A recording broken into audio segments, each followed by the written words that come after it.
할렐루야. 예배를 사모하여 나오신 우리 교회 성도님들을 주님의 이름으로 축복하고 환영합니다. 이 시간 우리들이 함께 모여 예배할 때 우리의 예배의 대상이신 찬양받게 합당하신 주님 한 분만 바라보고 불러드리는 예배 되어지길 소망합니다. 그럼 다 함께 기도드리심으로 주님의 예배를 주님 앞에 올려드리시겠습니다.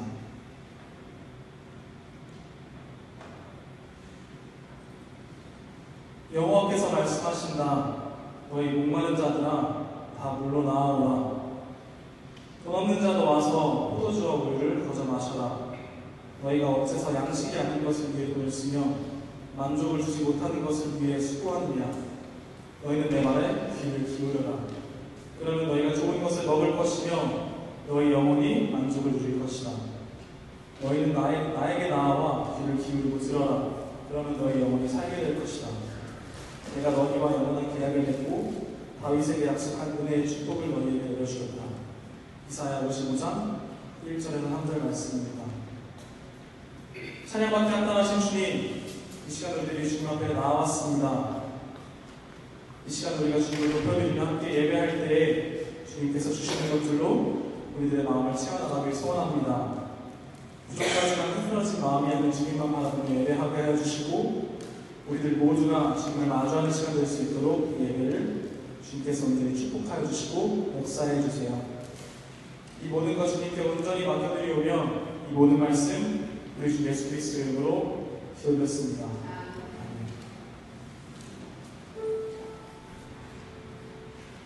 예수의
이 시간 예배 가운데 우리의 중심을 바라보시는 주님 앞에 다시 한번 이와 같이 고백하기 원합니다.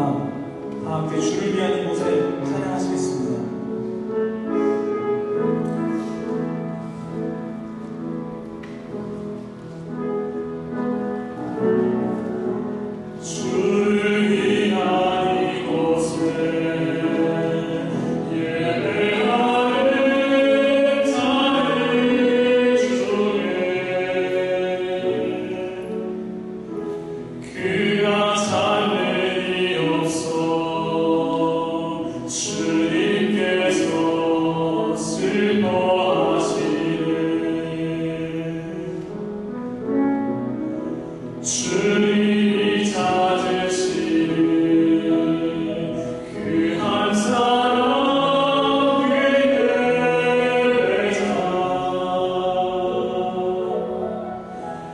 내가 그 사람 되기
우리의 중심을 바라보신 하나님 앞에 우리의 중심 다시 한번 주님께 향하기 원한다고 기도하기 원합니다. 우리 예배 가운데 순간을 이야기하는 것이 아닙니다. 우리의 삶의 순간 가운데 주님께서 우리의 중심이 될 수 있도록 어떤 이 시간 예배 드리는 가운데 우리의 중심이 오직 주님께 향할 수 있도록 다 함께 기도하기 원합니다. 다 함께 기도하시겠습니다.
자리에서 일어서시겠습니다. 2023년 6월 4일 늘 주일 예배를 하나님 앞에 올려드리겠습니다.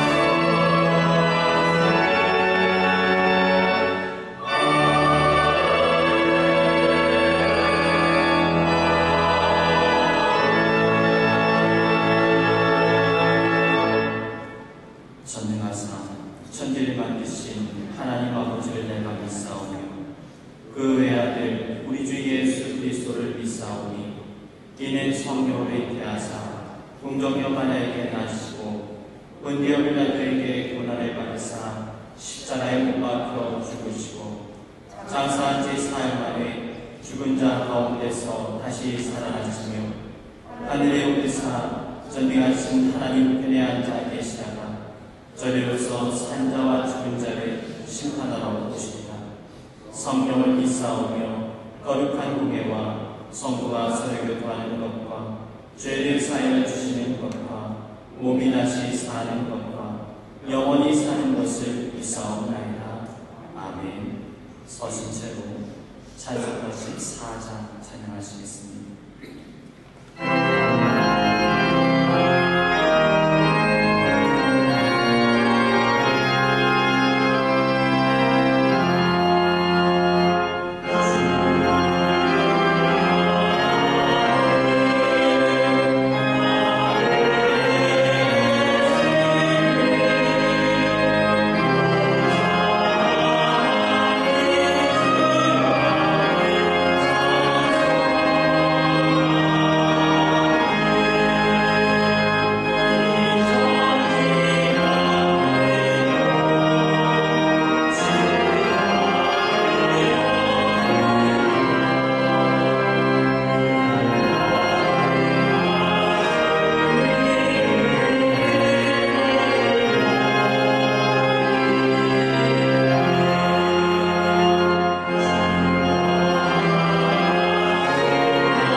광고 말씀 드리겠습니다. 오늘 날씨가 많이 덥습니다. 그리고 고속도로 통제로 좋은 정책을 쓰는데 이렇게 예배에 오셔서 주일을 드린 성도님들을 주님으로 축복합니다. 처음 예배에 참여하셔서 또는 몇 번 오셨는데 아직 등록을 안 하셔서 등록을 원하시는 분들은 새가족 담당자에게 말씀해 주시면 감사하겠습니다. 그리고 우리 교회는 목장교회입니다. 대그룹 예배 앞서고 목장 모임이 있습니다. 목장 모임에 참여하셔서 친교와 나눔을 가지시기 바라겠습니다. 그리고 목장 활동이 필요하신 분은 목회자에게 문의하시기 바랍니다. 새벽 안내를 드리겠습니다.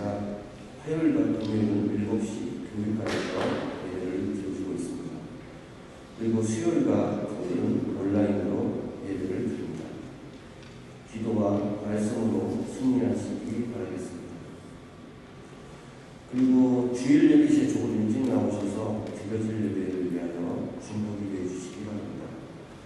그리고 또한 교회와 가정, 나 자신을 위한 기도를 하시기 바라겠습니다. 예배실 입구에 항상 중보기도 카드가 표시되어 있습니다. 예배 후 식사게 되는 이번 주는 제2목장에서 준비해 주셨고요. 다음 주는 제3목장에서 준비해 주시겠습니다.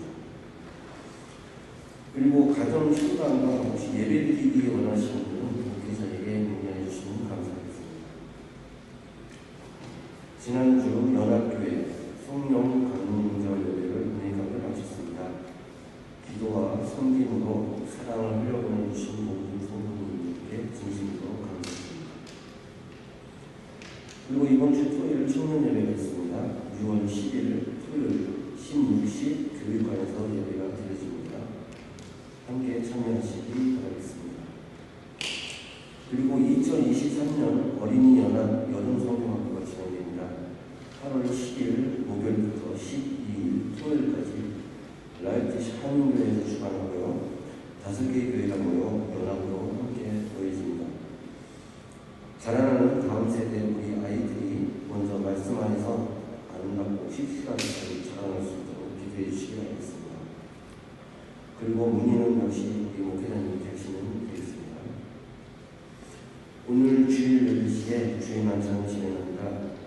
경건한 마음으로 예배에 임하시기 바라겠습니다.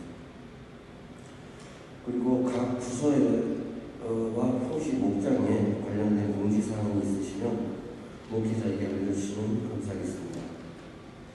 생일자가 있었습니다.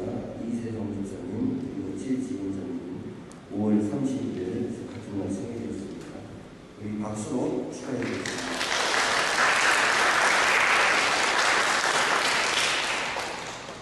그리고 교육관 청소를 진행하는데요. 두 달에 한 번 목장에서 돌아가면서 관리를 하게 됐습니다. 지금 6월과 7월은 제1목장에서 그리고 8월과 9월은 제2목장, 12월과 11월은 제3목장에서 담당하시겠습니다. 이번 주 큐티 안내를 드리겠습니다. 오늘은 사무엘상 25장부터 31장까지의 말씀입니다. 지금 이 시간은 예배를 위하여 그리고 나 자신을 위하여 우리 교회를 위하여 함께 기도하는 시간을 가지도록 하시겠습니다.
신령과 진정으로 예배드리게 하시니 감사합니다. 평안을 너희에게 끼치노니 곧 나의 평안을 너희에게 주노라. 내가 너희에게 주는 것은 세상이 주는 것과 같이 아니하리라. 너희는 마음에 근심하지도 말고 두려워하지도 말라. 요한복음 14장 27절 말씀. 주님께서 주시는 평안 속에 내 마음의 근심과 두려움을 다 주님 앞에 내놓고 주님을 분명히 믿으며 기쁨과 감사로 또 주님의 심장을 가지고 주님께서 원하시는 삶을 매일매일 살아가게 해주세요. 귀한 정희정 목사님, 이 시간 말씀을 전하시겠습니다. 주님 이 자리에 임재해 계시고 우리 목사님 축복해 주시고 종을 통해 전해지는 말씀 속에 우리가 더욱더 주님 앞에 나가고 회개하게 하시고 결단하는 시간으로 은혜가 충만한 시간으로 허락해 주세요. 우리 목사님 그리고 목사님 가정 항상 지켜주시고 품어주세요. 예배를 위해 일찍부터 나와 수고하는 주일학교 선생님들 부모님들 축복해 주시고 아이들이 믿음 안에서 건강하고 지혜롭게 잘 자라게 해주시고 성가대, 찬양대, 안내부, 식사 준비하는 목장식구들 교회 이모적으로 예배를 위해 수고하시는 성도님들을 품어주시고 은혜를 더불어 주세요. 오늘 성찬식을 갖습니다. 주님의 살을 먹고 주님의 피를 마시며 우리 모두 품으며 사랑하며 기도하며 주님께서 원하시는 삶을 살아가게 하소서. 오늘 이 자리를 삼하면서도 듣지 못할 사정으로 나오지 못한 성도님들 똑같은 은혜로 품어주시고 특히 여행 중인 성도님들 여행 잘 하시고 계획한 날 집에 잘 돌아오게 지켜주세요. 우리 청년들 이 도시 저 도시 다니며 시험 보느라 고생합니다. 주님 지켜주시고 또 도와주세요. 이 예배의 시동을 주님께 부탁드리오며 예수님으로 만들어 기도드렸습니다. 아멘.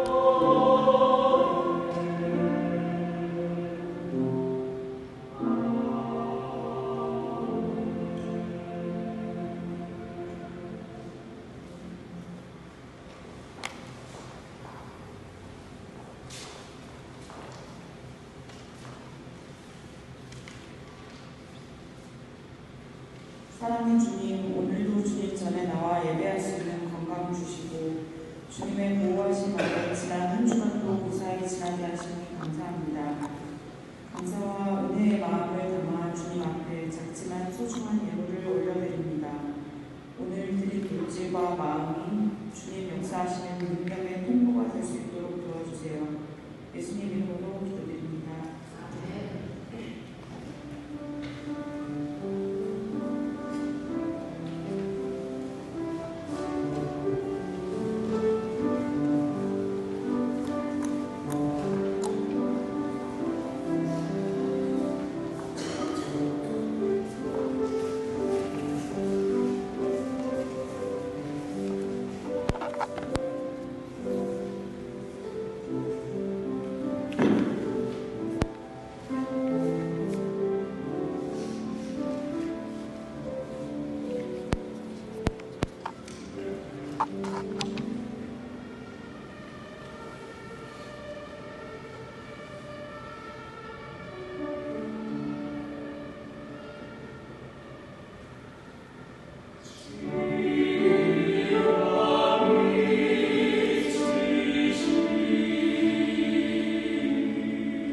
시간 다 같이 자리에서 일어서시겠습니다.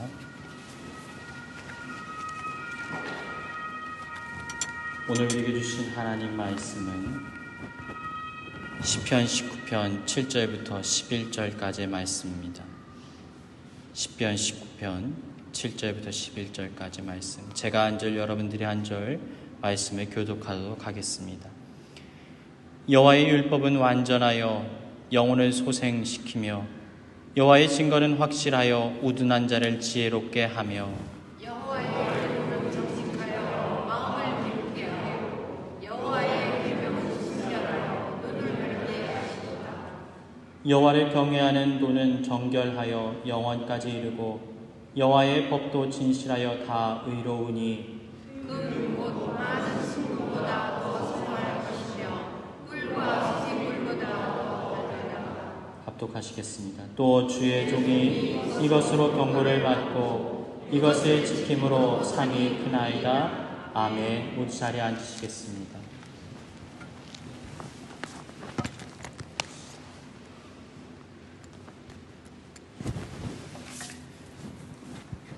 오늘 말씀의 제목은 심각한 위험, 영적인 경고라는 제목으로 하나님의 은혜를 나누겠습니다. 우리는 계속해서 부흥에 대한 말씀을 나누고 있습니다. 여러분, 부흥이 무엇입니까? 영어는 리바이벌, 그러니까 생명이 다시 솟게 되는 것을 말합니다. 죽어있는 모든 것들이, 망가져 있던 것들이, 소망이 없는 것들이 하나님의 절대적인 은혜를 누리게 되어짐으로 말미암아 온전하여지고 소생케 되어지고 싸매어지고 고쳐지는 것을 의미합니다. 사랑하는 여러분, 우리 믿는 자들이 하나님 앞에 간구하고 하나님 앞에 간절히 기도해야 되는 것이 무엇입니까? 바로 부흥의 은혜를 사모하고 갈망해야 됩니다.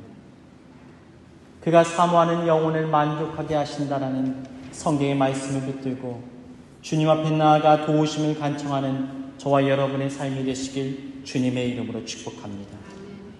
지금까지는 너희가 내 이름으로 아무것도 구하지 아니하였으나 구리하라. 그리하면 받으리니 너의 기쁨이 충만하리라. 그렇다면 여러분, 부흥은 어디서부터 시작되어집니까? 하나님의 말씀이 우리의 심령 가운데 뜨거운 불처럼 강력한 방망이처럼 은혜로 임하게 될 바로 그때 놀라운 역사가 시작되어지는 거예요. 여호와의 말씀이니라 내 말이 불같지 아니하냐 바위를 쳐서 부스러뜨리는 방망이 같지 아니하냐. 지난주 수요일 저녁 베를린 노이켈렌에서 대형 화재가 발생했습니다. 폐기물 처리 회사의 종이 창고에서 큰 화재가 발생했던 것이지요.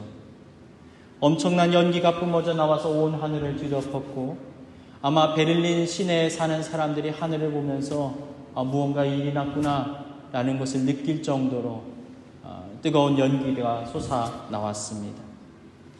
200명이 넘는 소방대원들이 현장에서 출동해서 화재를 진압하고 있었습니다. 그리고 21시쯤에 날카로운 경고음과 함께 인근 지역의 시민들의 핸드폰으로 경고 문자가 발송되기 시작했습니다. 심각한 위험, 익스트레페게파, 위험 알림, 공식 경고, 대형 화재의 위험. 순간 사람들이 동시에 삑삑 울려대는 알림과 문자 내용으로 인하여서 패닉에 빠졌습니다. 사람들은 황급히 자신들의 핸드폰을 찾아서 상황을 확인하기에 바빴습니다. 긴급 문자가 발송된 화재 현장에 대하여 작성한 한 신문 기사의 댓글란을 살펴보니까 누군가가 당시의 상황에 대해서 이렇게 기록한 것을 발견할 수가 있었습니다. 나는 심각한 위험이라는 알림 문자를 받게 되었을 때 정말 두려웠습니다. 우크라이나 전쟁이 독일에까지 확장되어서 핵미사일 공격과 같이 생명을 위협하는 큰 사건이 일어난 것으로 생각되었습니다. 물론 어떤 사람들은 이 경고 문자가 과장되었다는 사실에 불만을 토하기도 했습니다. 또 어떤 이들은 이 경고 문자가 잘 작동되었기 때문에 긍정적으로 평가한다고 답변하기도 했습니다. 또 공교롭게도 지난주 한국에서도 이와 비슷한 일이 발생했습니다. 북한의 우주 발사체, 그러니까 우주 로켓이 발사된 것입니다. 이로 인해서 서울 지역에 경계경보 발령 문자가 발송되었습니다. 그리고 아침에 경보 사이렌이 울렸습니다. 그런데 정작 왜 경보가 울리는지에 대한 내용도 없이 시민 모두 대피하십시오라는 문자가 발송된 거예요. 사람들이 혼란에 빠지고 당황에 빠질 수밖에 없었습니다. 그럼에도 불구하고 위험을 감지하고 빠르게 사람들에게 문제의 심각성을 알리고 경고를 하는 것은 우리의 생명을 지키고 우리의 생명을 보존하고 문제를 수습하는 데 큰 도움이 됩니다. 우리는 사실 성경 속에서도 이러한 경고의 메시지를 받게 될 때가 있습니다. 심각한 경고의 메시지가 우리 가운데 전달됩니다. 우리가 영적인 위험 상태에 처하게 되면 날카로운 경고음이 울리면서 신호를 보내주는 것입니다. 이름하여 영혼의 위기 상황에 발령되는 경계 경보입니다. 목사님, 저는 그런 경보 들어본 적이 없는데요. 목사님, 어떤 소리가 들려오나요? 그렇다면 무엇을 영적 경보로 우리가 받아들여야 할까요? 어떠한 징후를 위험 상황으로 판단하고 대비해야만 하는 것일까요? 그것은 바로 하나님의 말씀이 들리지 않고 깨달아지지 않는다면 심각한 영적인 경보가 이미 발령되어진 것입니다. 하나님 말씀이 들리지 않고 하나님의 말씀이 깨달아지지 않으면 이미 영혼에 큰 문제가 발생합니다. 여러분, 믿는 자들에게 찾아오는 가장 큰 위기가 무엇입니까? 하나님의 말씀이 들리지 않는 것입니다. 구약 성경에 등장하는 모든 위기의 순간들을 자세히 살펴보면 동일한 영적인 증상들이 일어나게 됩니다. 그게 무엇입니까? 이스라엘 백성들이 하나님의 말씀을 듣지 못하고 깨닫지 못하는 데서부터 거대한 재앙의 시작이 일어난다는 거예요. 백성들이 죄에 빠져 하나님을 잃어버리게 되었습니다. 바로 그때 하나님께서 부르신 선지자들을 세웁니다. 그리고 그들이 피를 토하는 심정으로 하나님의 말씀을 백성들을 향하여 선포하기 시작합니다. 회개하고 죄로부터 돌이키라. 하나님께서 너희들을 기다리신다. 하나님께 가까이 나아와라. 그런데요, 어떤 일이 발생하게 됩니까? 하나님의 말씀 듣기를 거부합니다. 하나님 말씀 듣기를 싫어합니다. 듣기는 들어도 말씀이 깨달아지지를 않습니다. 그로 인하여서 하나님의 은혜가 더 이상 이스라엘 가운데 흘러갈 수 없게 되어집니다. 아버지 하나님과 멀리 떨어져 고아와 같은 삶을 살아갈 수밖에 없게 되어지는 거예요. 성경 우리에게 이렇게 말씀합니다.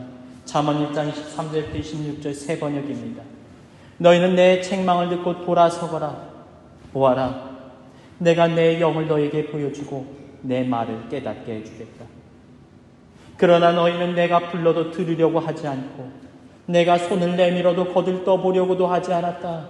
도리어 너희가 내 모든 충고를 무시하며 내 책망을 받아들이지 않았으니 너희가 재앙을 만날 때 내가 비웃을 것이며 너희에게 두려운 일이 닥칠 때 내가 조롱하겠다. 이사야 6장 9절 여호와께서 이르시되 가서 이 백성에게 이르기를 너희가 듣기는 들어도 깨닫지 못할 것이요 보기는 보아도 알지 못하리라. 여러분, 하나님의 말씀이 우리의 영혼 가운데 들려지지 않음으로 인하여서 지독한 영적인 기근의 문제가 찾아오게 되어지는 것입니다. 우리의 삶의 문제가 찾아올 수밖에 없게 되어지는 것입니다.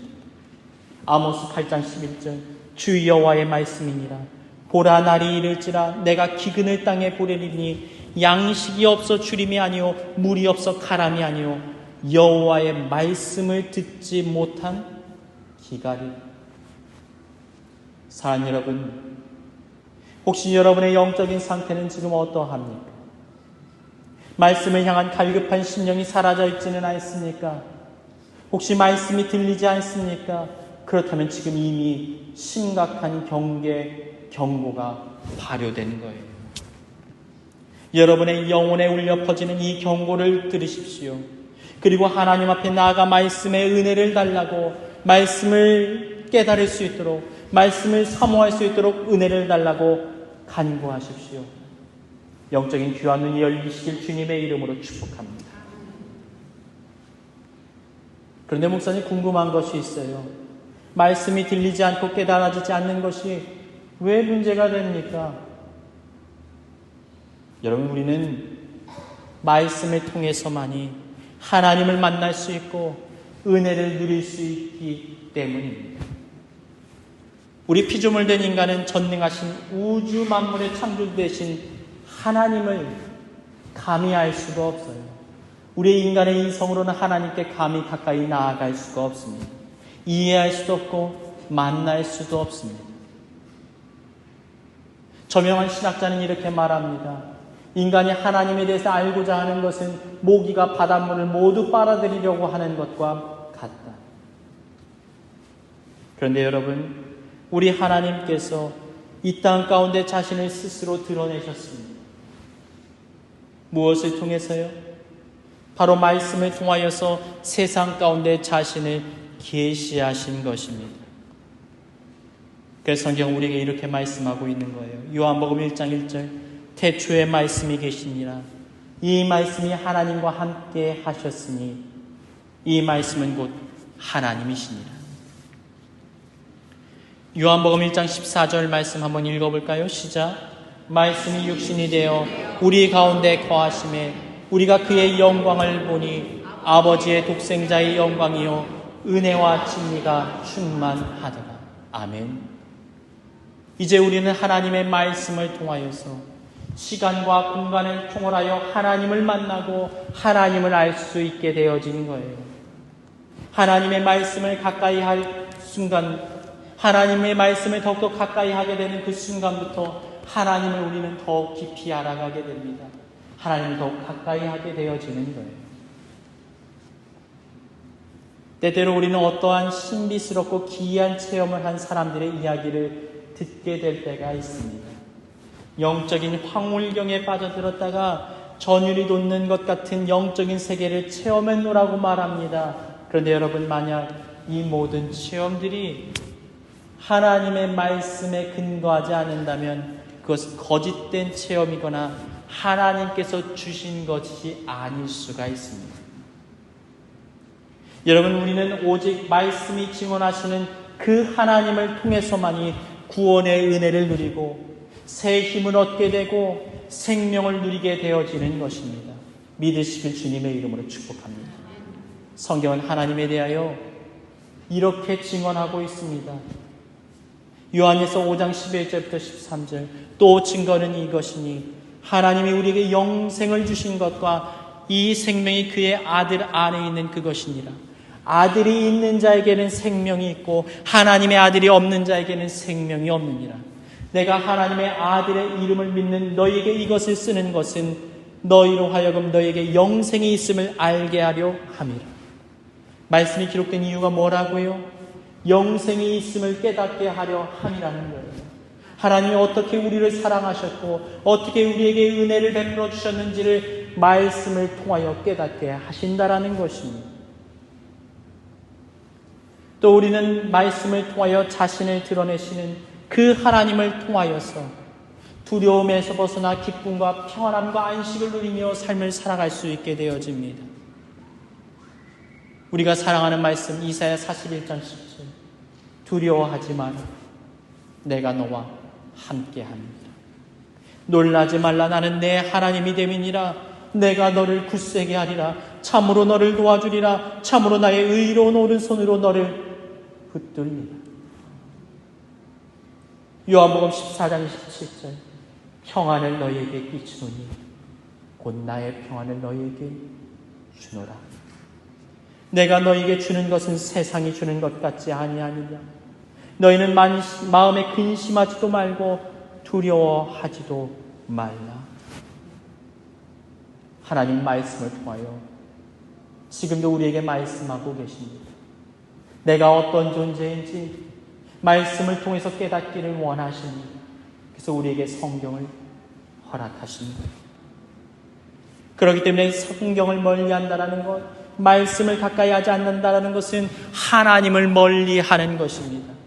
말씀이 깨달아지고 말씀으로 심령이 울리지 않는 것, 여러분 그것은 하나님을 만나지 못한 것입니다. 우리는 성경 66권을 통하여서 하나님께서 행하셨던 놀라운 기적의 사건들을 발견할 수가 있는 거예요. 여러분, 우리가 성경을 읽다 보면 특별한 경험을 하게 될 때가 있습니다. 여느 때와 다름없이 말씀을 읽는데 마치 어느 순간 시간 여행을 하는 것처럼 성경 속 위대한 사건들이 눈앞에 생생하게 펼쳐지는 것을 경험하게 될 때가 있습니다. 성령을 통하여서 영적인 눈이 열려서 성경을 온전히 바라보게 되어지는 거예요. 모세를 만나주셨던 떨기나무의 그 하나님의 소명의 불꽃을 보게 될 때가 있습니다. 굉장한 바람으로 홍해를 가르시는 그 하나님을 보게 될 때가 있습니다. 애굽의 군대로부터 이스라엘 백성들을 친히 구원하시는 하나님의 손길을 보게 될 때가 있습니다. 구름 기둥과 불 기둥으로 이스라엘 백성들을 친히 보호하시고 만나와 메추라기로 이스라엘 백성들의 굶주린 배를 채우시는 하나님을 보게 될 때가 있습니다. 우리가 감당할 수 없는 견고한 여리고성을 무너뜨리시고 승리하게 하시는 하나님을 목격하게 될 때가 있습니다. 또 신약 성경을 살펴보다 보면 예수님의 따뜻한 음성을 듣게 될 때가 있어요. 또 우리는 베드로와 같이 배에서 내려 무리를 함께 걸어보기도 합니다. 그런데 우리가 성경에서 눈을 떼서 우리의 삶을 바라보게 되는 바로 그 순간, 하나님께서 지금 이 순간 동일한 모습으로 나와 함께 하신다는 사실이 선명하게 깨달아지는 바로 그 순간이 찾아올 때가 있어요. 말씀을 통하여서 하나님의 충만한 임재를 느끼게 되는 바로 그 순간, 성경 속의 기적의 역사가 동일하게 우리의 삶의 현장 가운데 펼쳐지게 되어지는 것입니다. 사람 여러분, 우리가 어떻게 하나님을 만날 수가 있습니까? 우리의 약한 믿음이 어떻게 하면 자라날 수가 있단 말입니까? 어떻게 하면 우리의 문제의 삶의 자리에 하나님의 영이 임하여서 그 문제가 해결되고 기적의 은혜가 일어날 수가 있단 말입니까? 성경은 우리에게 이렇게 말씀하고 있습니다. 로마서 10장 17절 한번 읽어볼까요? 시작. 그러므로 믿음은 들음에서 나며 들음은 그리스도의 말씀으로 말미암느니라.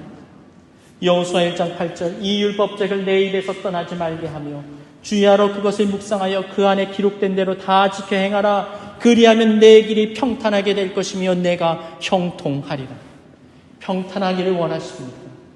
삶의 형통한 은혜를 누리기를 원하십니까? 그렇다면 하나님의 그 약속된 말씀을 붙들고 살아가시길 주님의 이름으로 축복합니다. 우리의 내면의 문제, 망가진 영혼의 문제는 우리가 어떻게 해결할 수가 있습니까?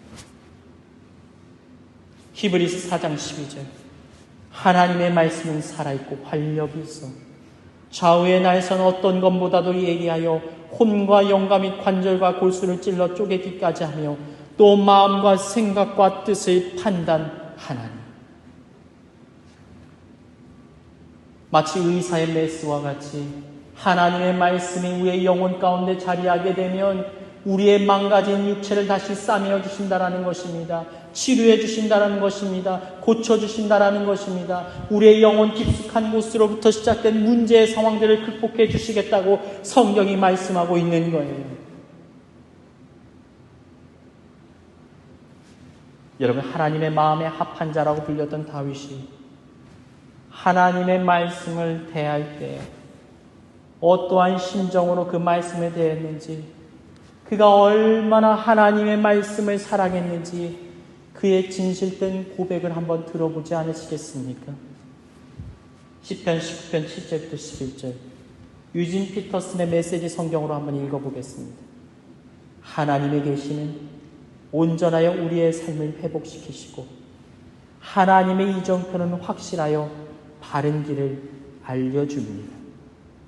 하나님의 인생 지도는 정확하여서 우리의 삶이 기쁨에 이르는 길을 보여주고 하나님의 지시는 분명하여서 까막눈과 같은 우리의 눈에 분명하게 보여집니다. 하나님의 명성은 순금같이 변함이 없고 하나님의 결정은 정확하여서 한치의 오차도 변함도 없습니다. 하나님의 말씀은 다이아몬드보다 에메랄드 둘은 다이아몬드보다 더 나으니 당신은 봄철 딸기보다 더 말씀을 사랑하게 될 것입니다. 붉게 잘 익은 딸기보다도. 그뿐이 아니니 하나님의 말씀은 위험을 경고하고 감추어진 보물이 어디 있는지도 알려줍니다. 하나님의 말씀이 아니면 우리가 어떻게 길을 찾아갈 수 있고 우리의 어리석음을 어떻게 분별할 수가 있단 말입니다. 하나님 우리의 지난 잘못을 깨끗하게 해주소서. 하루를 새로 시작하게 하옵소서. 어리석은 죄에 빠지지 않도록 하시고 내가 주님을 대신할 수 있다라고 생각하지 않도록 은혜를 베풀어 주소서. 시편 84편 10절. 주의 궁정에서의 한날이 다른 곳에서의 첫날보다 나은즉 악인의 장막에 사는 것보다 내 하나님의 성전 문지기로 있는 것이 좋습니다. 왜 다윗이 성전 문지기로 있는 것을 사모하는 것일까요? 왜냐하면 하나님의 말씀이 그곳 가운데서 선포되어지기 때문이 아닙니까? 사랑하는 여러분, 하나님 만나기를 원하십니까? 하나님의 은혜와 도우심을 간구하고 계십니까? 그렇다면 말씀을 사모하십시오. 말씀을 가까이 하십시오. 말씀을 사랑하십시오. 하나님의 은혜의 역사를 삶의 자리에서 체험하기를 원하십니까? 그렇다면 말씀이 선포되어지는 예배의 현장으로 더 가까이 나아오십시오. 그리함으로 말씀을 통하여 우리를 만나기 원하시는 하나님의 임재 누리시길 주님의 이름으로 축복합니다. 그렇다면 여러분, 우리는 말씀을 들을 때 어떻게 행동해야 될까요? 말씀을 듣는 우리는 주님의 음성을 간절히 사모하는 심령이 되어 그 앞에 나아가야 합니다. 여기 성경은 이렇게 말씀하고 있어요. 시편 107편 9절. 그가 사모하는 영혼에게 만족을 주시며 줄인 영혼에게 좋은 것으로 채워 주심이로다. 사모하라는 거예요. 줄인 심령으로 갈급한 심령이 되어서 주님 앞에 나아가라는 것입니다. 시편 119편 81절. 나의 영혼이 주의 구원을 사모하기에 피곤하오나 나는 주의 말씀을 바라나이다. 그러니까 우리가 말씀을 받는 이가 하나님의 음성을 들을 수 있는 준비된 그릇이 되어야 한다라는 거예요. 여러분, 은혜가 넘치는 예배에는 조건이 있습니다. 훌륭한 설교자보다 더 중요한 것은 훌륭한 청중입니다. 아니, 갈급한 심령, 목마른 심령입니다. 주님을 감동시켰던 수로보니게 여인처럼 나는 주인의 상에서 떨어지는 부스러기 은혜라도 만족합니다. 주님, 그 은혜 먹기 위해 오늘 이 자리에 달려나왔습니다. 이런 사모함이 절실하게 필요하다라는 거예요. 때때로 말씀을 선포하는 목회자에게 우리는 내가 짊어져야 하는 책임을 전가하려고 할 때가 있습니다. 목사님, 오늘 예배에 은혜 별로 못 받았어요. 말씀이 잘 이해가 안 돼요. 지루하게 느껴져요. 식상합니다. 말씀이 길어요. 물론 누가 말씀을 어떻게 선포하느냐 중요합니다. 그런데 그보다 더 중요한 것은 지금 내가 하나님의 말씀을 들을 준비가 되어 있는가, 겸손한 심령으로, 목마른 심령으로 예배의 현장 가운데 머물러 있느냐가 더 중요하다라는 거예요. 그 근거를 살펴볼까요? 여러분, 성경을 살펴보면요, 하나님은 때때로 훌륭한 설교자를 쓰시는 것이 아닙니다. 하찮고 보잘것없는 미문을 통해서도 하나님은 하나님의 음성을 들려주셨어요. 예수님을 부인하고 저주했던 베드로가 그 칠흑 같은 밤을 깨우는 새벽 닭 울음소리에 회개합니다. 어쩌면 그 스탁은 자신이 무슨 역할을 하고 있는지 의식조차 하지 못했을 것입니다. 그런데 베드로 안에 계시는 성령 하나님께서는 그 스탁의 부르짖는 울음소리를 듣고서 배반한 사도의 마음을 찢게 하셨습니다. 그리고 그곳에서 참회의 눈물을 흘리며 하나님 앞에 회개할 수 있게 되었던 것입니다. 자신이 처한 환경과 상황으로 인하여서 모든 것이 원망스럽고 낙심할 수밖에 없었던 욥, 하나님이 그에게 어떻게 나타나십니까? 강력한 회리바람과 폭풍을 통하여서 그에게 말씀하셨습니다. 그런데 여러분, 비단 이러한 사건은 성경 속에 나타나는 사건이 아닙니다. 우리의 역사의 현장 속에서도, 우리의 삶의 자리에서도 언제든지 일어날 수 있는 하나님의 역사하심입니다. 종교개혁가 마르틴 루터는 지축을 흔드는 천둥과 번개를 통하여서 하나님을 만나게 되었습니다. 명문 에르푸르트 대학원에서 그가 법률 공부를 시작합니다. 그래서 고향집을 방문했다가 대학으로 돌아오는 길이었습니다. 친구와 함께 들판을 걷고 있는데 루터는 그만 폭우를 만나게 되었습니다. 그런데 그때 옆에 있던 절친한 친구 알렉시우스가 하늘로부터 떨어지는 벼락에 맞아 죽게 되는 현장을 목격하게 됩니다. 친구의 죽음을 눈앞에서 목격했을 때 루터는 일생에서 가장 두려운 순간을 경험할 수밖에 없었습니다. 또 한 번 번개가 번쩍하는 사이에 루터는 소리를 지르며 허겁지겁 들판을 가로질러 뛰어갑니다. 평소에 하나님을 두려워하고 경외했던 루터가 그만 땅바닥에 꼬꾸라지고 말았습니다. 생명의 위협을 느끼며 온몸이 떨리도록 두려움을 느끼고 있는 거예요. 그가 그 순간 땅에 엎드려 하나님께 서원합니다. 하나님, 일평생 당신을 위해 살겠습니다. 나를 구원하소서. 바로 번개가 떨어진 그곳이 종교개혁의 위대한 도구로 쓰임받은 마르틴 루터가 사명을 받았던 소망의 현장이 되었던 것입니다. 오늘날에도 루터가 하나님을 만났던 에르푸르트 근처 스토테인하임에는 이 루터 소원 기념비가 여전히 있습니다. 그리고 그 기념비에는 이런 글귀가 기록되어 있습니다. 거룩한 땅, 종교개혁의 전환점, 하늘로부터 이곳에 떨어진 번개가 젊은 루터에게 길을 보여주었다. 또 우리가 잘 알고 있는 설교의 황태자라고 불리던 찰스 스펄전은 이름 모를 보잘것없는 어느 성도의 성경 외침 속에서 복음을 깨닫게 되었습니다. 그는 당시를 이렇게 회상합니다. 그날 일요일 아침, 나는 또다시 나의 영혼의 갈급함 속에서 영적인 문제를 해결하기 위하여 어떤 교회를 향하여 가고 있었다. 그런데 날씨가 너무 나빠 가던 도중 계획을 변경하지 않을 수 없었다. 하나님께서 나를 긍휼히 여기셔서 큰 눈바람을 보내주셨기 망정이지 그렇지 않았다면 오늘도 그 어둠과 실망 속에서 벗어나지 못했을 것이다. 나는 그때 눈에 들어온 조그만 한 교회를 발견했다. 골목을 지나서 한 작은 교회 예배당으로 들어갔다. 그곳에는 14-15명의 사람들이 있었다. 나는 그곳에 있는 성도들의 찬양을 들었다. 그 소리가 어찌나 큰지 듣는 사람의 머리가 아플 정도였다. 우리 찬양은 굉장히 은혜스러운 거예요. 목사님은 그날 아침에 오지 않으셨다. 아마도 눈 때문에 길이 막혔던 것 같다. 결국 매우 말라 보이는 한 남자가 설교를 하러 단위에 올라갔는데 그는 구두쟁이거나 재단사 같은 종류의 직업이 있는 사람 같았다. 설교자들은 보통 교육을 잘 받은 사람이지만 이 사람은 정말 어리숙해 보였다. 그는 자신이 정한 구절에만 집착할 수밖에 없었다. 왜냐하면 그는 단지 그것 외에는 할 말이 없었기 때문이었다. 그 설교의 주제가 무엇이었느냐? 나를 바라보라. 나를 앙망하라. 그리하면 모든 땅끝에서 구원을 얻으리라. 그는 심지어 단어의 발음조차 정확하지 못했다. 그러나 그것은 문제가 되지 않았다. 그 구절 속에서 나는 한 줄기의 희망이 있었다. 설교자는 이렇게 시작했다.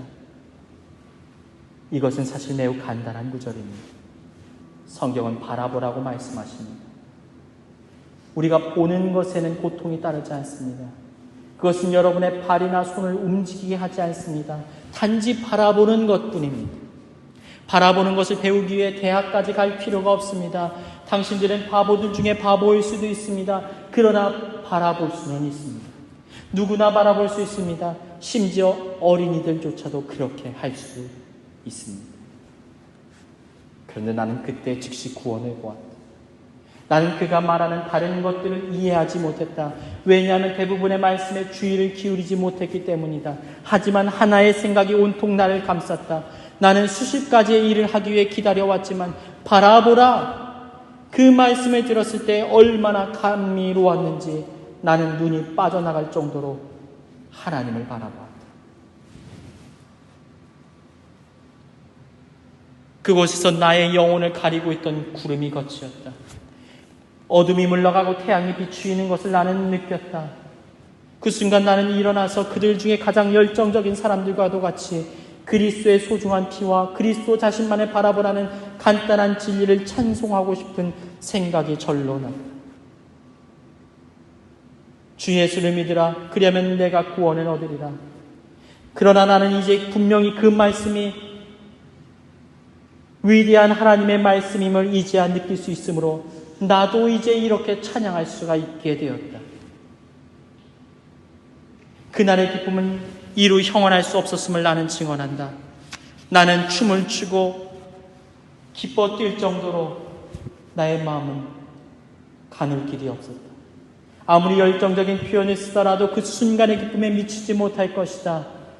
그때 이후로부터 그리스도인으로서의 많은 경험의 나늘들이 나의 삶에 흘러갔지만 그날 느꼈던 환희만큼이나 충분한 위안을 느끼게 했던 그때는 결코 없었다.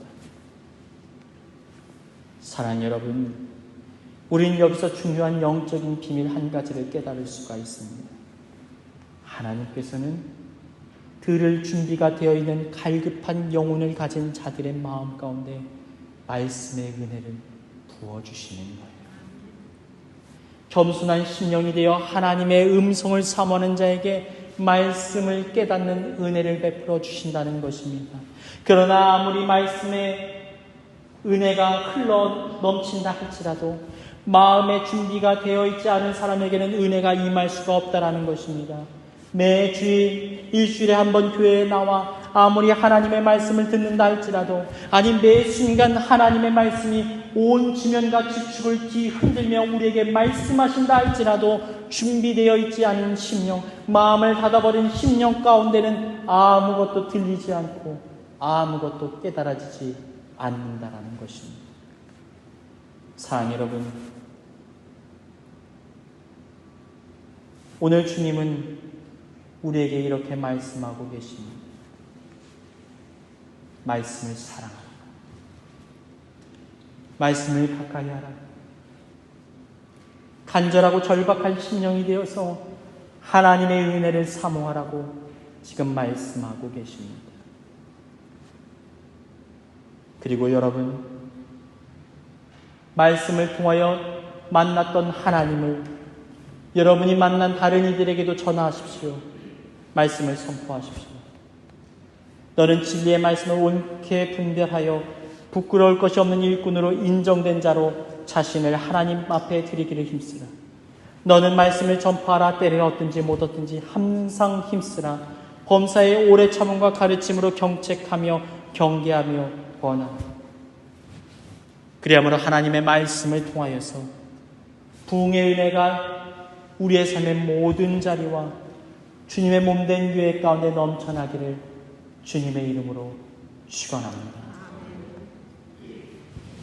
이 시간 받은 말씀 붙들고 함께 기도하는 시간 갖겠습니다.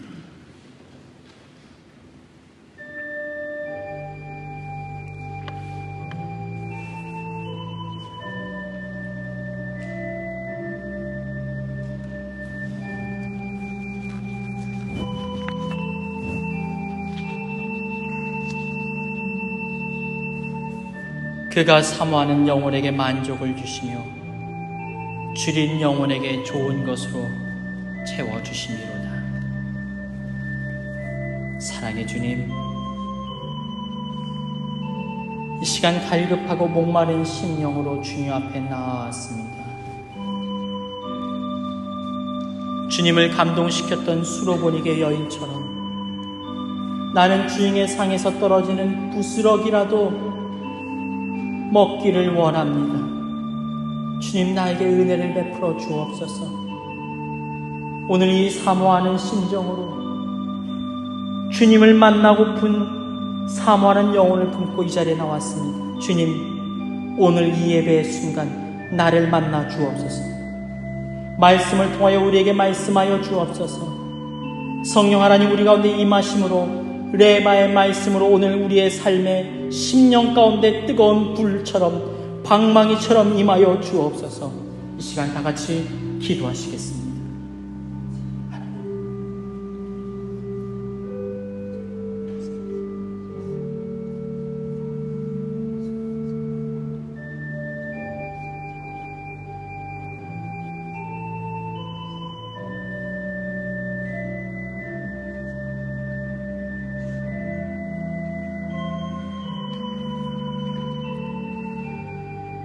나의 영혼이 주의 구원을 사모하기에 피곤하오나 나는 주의 말씀을 여전히 바라나이다. 사랑의 주님, 어느 때부턴가 잃어버렸던 갈급한 심령이, 목마른 심령이 다시 회복되게 하여 주셔서 주님을 갈구하고 주님을 찾을 수 있도록 은혜를 허락하여 주옵소서. 하나님의 말씀이 들려지지 않음으로 인하여서 영적인 기근이 들었음을 우리가 고백합니다. 주님을 만났을 때 그 하나님의 말씀을 듣게 될 때 내 입에 꿀송이처럼 달았던 그때는 지나가고 이제는 익숙한 모습으로 주님 앞에 서 있는 연약한 우리를 불쌍히 여겨주시고 주님을 만났던 그 뜨거움의 열정이 다시 회복되게 하여 주셔서 하나님의 은혜로 오늘을 살아갈 수 있도록 은혜 베풀어 주옵소서. 말씀을 통하여 우리에게 찾아오셔서 임재하여 주옵소서. 예수님의 이름으로 기도합니다. 아멘.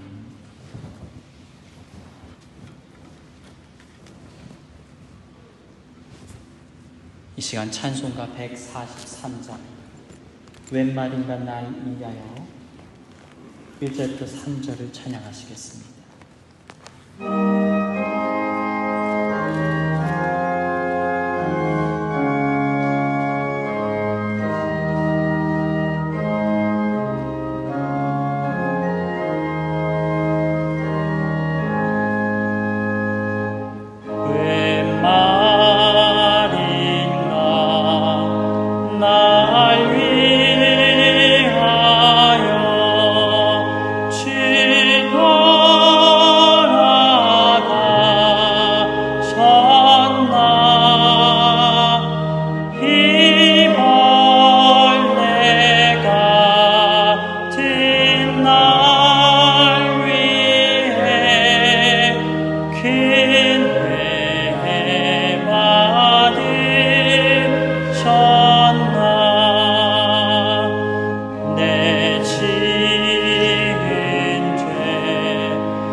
주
너희가 이 떡을 먹으며 이 잔을 마실 때마다 주의 죽으심을 그가 오실 때까지 전하는 것이니라.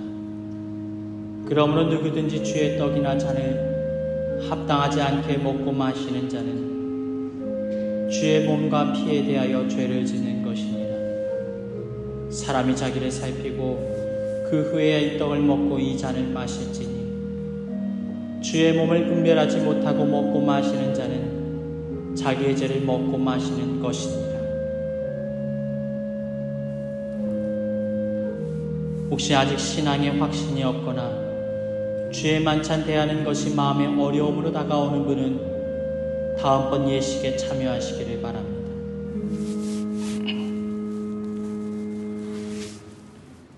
주님, 십자가에서 죽으신 하나님의 아들 예수 그리스도의 은혜로 인하여 주님을 찬양합니다.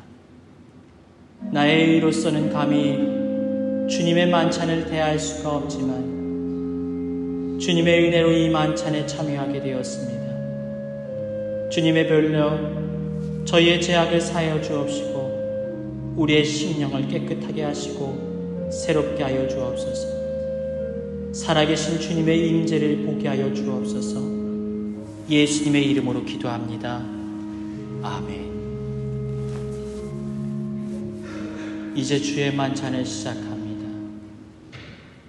주님께서는 우리에게 주의 만찬을 명령하셨습니다.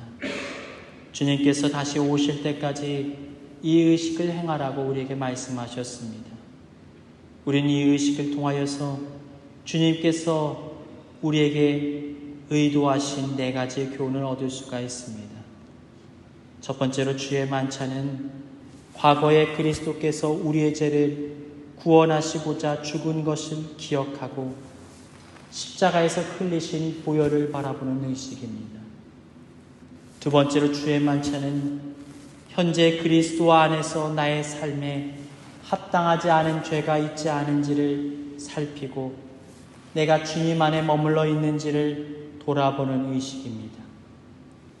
셋째로 주의 만찬은 미래의 우리의 구원의 완성과 상급을 위하여 다시 오실 주님을 바라보는 의식입니다.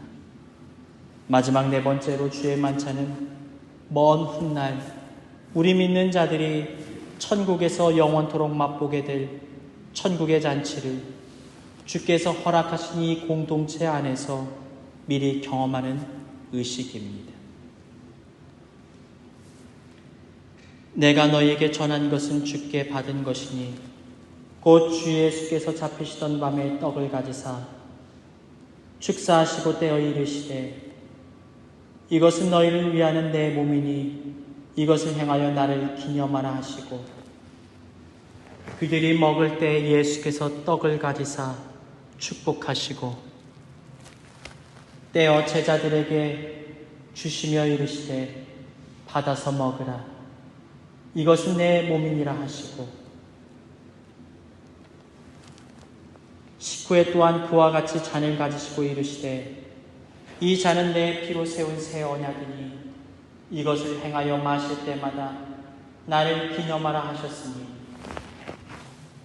또 잔을 가지고 감사 기도하시고 그들에게 주시며 이르시되 너희가 다 이것을 마시라 이것은 죄의 사함을 얻게 하려고 많은 사람을 위하여 흘리는 바 나의 피 곧 언약의 피니라. 이제 주님의 살과 피를 상징하는 주의 만찬을 먹고 마시도록 하겠습니다. 빵과 포도주가 놓여있는 앞으로 나와주시기 바랍니다. 한 줄로 받아 드시기를 바랍니다.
마리가 날 위하여 4절과 5절을 찬양하시겠습니다.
거룩하시고 자비로우신 하나님 아버지, 우리에게 구속의 은혜를 베푸사 이 만찬에 참여하게 하시니 감사드립니다. 우리를 위하여 죽으셨다가 다시 살아나신 주 예수님을 나의 삶의 주인으로 모시고 섬기며 순종하며 주의 뜻을 이루어 나가게 하여 주옵소서. 예수님의 이름으로 기도합니다. 아멘. 이 시간 다 같이 자리에서 일어서시겠습니다. 찬송가 384장 나의 갈 길 다가도록 찬양하시겠습니다.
그리스도의 은혜와 아버지 하나님의 한없으신 사랑하심과 보혜사 성령님의 우리와 늘 함께하심의 은혜가 갈급하고 겸손한 심령이 되어 하나님의 말씀을 간절히 사모하는 여기 모인 주님의 자녀들 가운데 이제로부터 영원까지 함께하시기를 간절히 축원하옵나이다. 아멘.